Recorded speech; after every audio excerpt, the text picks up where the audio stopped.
Additional confirmation coming out in the past 24 hours from the former FBI director, confirming what we've heard from the FBI. Multiple foreign terrorist organizations have called for attacks against Americans and the West. And from Congress. Our country is really at an increased threat for a terrorist attack. That they believe that over the past couple years, that terrorist groups have already made their way into the United States, and that in cities around the nation, and I had that list for you yesterday. According to intelligence, they have cells in Boston, Maryland, New York, Laurel, Maryland, Potomac, Maryland. They believe there are units, sleeper cells, set up, ready to all attack at once in a coordinated effort, major cities around the nation. The sleeper cells right now in America, but this administration hasn't done nothing. What about the Iranians we're catching coming across our border down in Texas in just the last few days? Also additional information coming out on the sleeper cell units, and they're saying this is not a tactical play.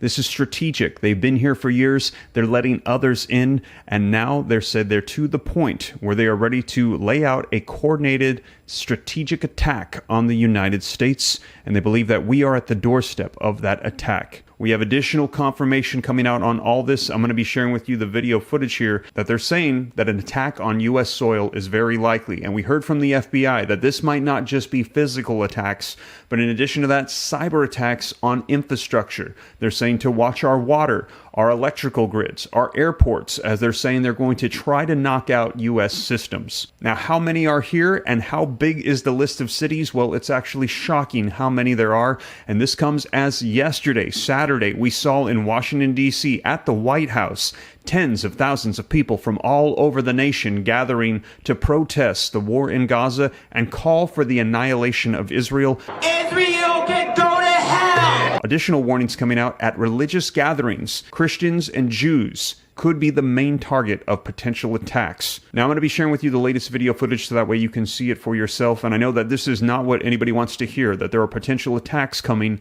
on U.S. soil and that we could be entering into, they said, World War III. However, I do believe that knowledge is power, and we need to know what's going on, so that way we can prepare ourselves and our families.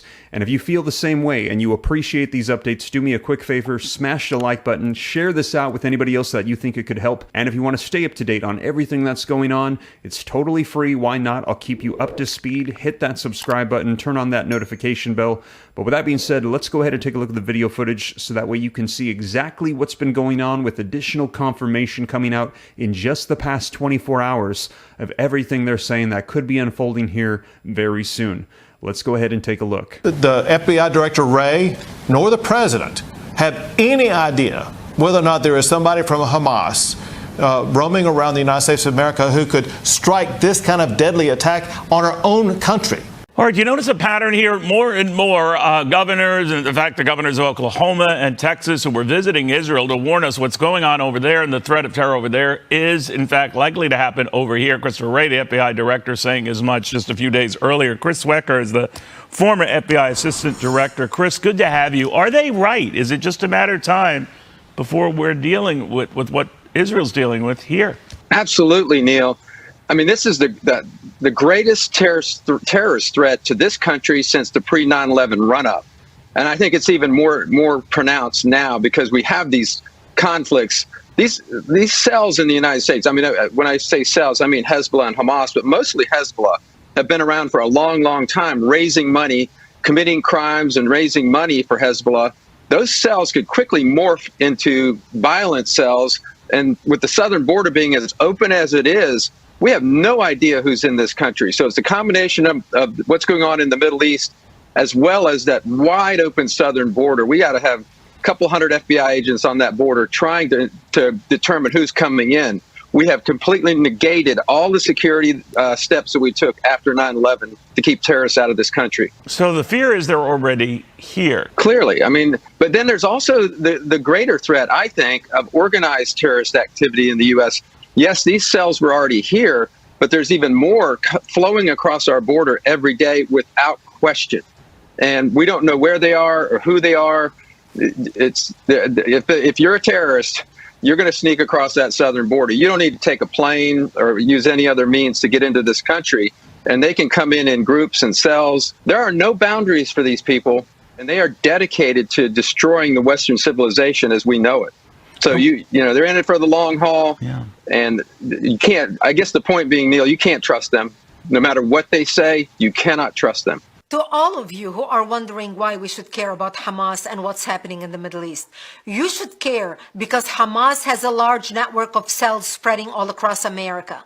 According to intelligence, they have cells in Boston, Maryland, New York, Laurel, Maryland, Potomac, Maryland, Washington, D.C., Henderson, Virginia, Springfield, Virginia, Raleigh, North Carolina, Boca Raton and Fort Lauderdale, Florida, Philadelphia, Cleveland, Ohio, Charlotte, North Carolina, Orlando and Tampa, Florida, Detroit, Michigan, Houston, Columbia, Missouri, Plainfield, Illinois, Kansas City, Chicago, Denver, Oklahoma City, Arlington, Texas, and Dallas, Texas, Tucson, Arizona, Seattle, Washington, San Francisco, Santa Clara, Los Angeles, and San Diego in California. Wake up, America. That's why we need to stand with Israel. Now let's take a look at the sleeper cells and the information we have on them. Unit 910 ESO, or the Hezbollah's External Security Organization. Hezbollah's elite and strictly compartmented unit functions as a far-reaching strategic arm of Hezbollah and Iran.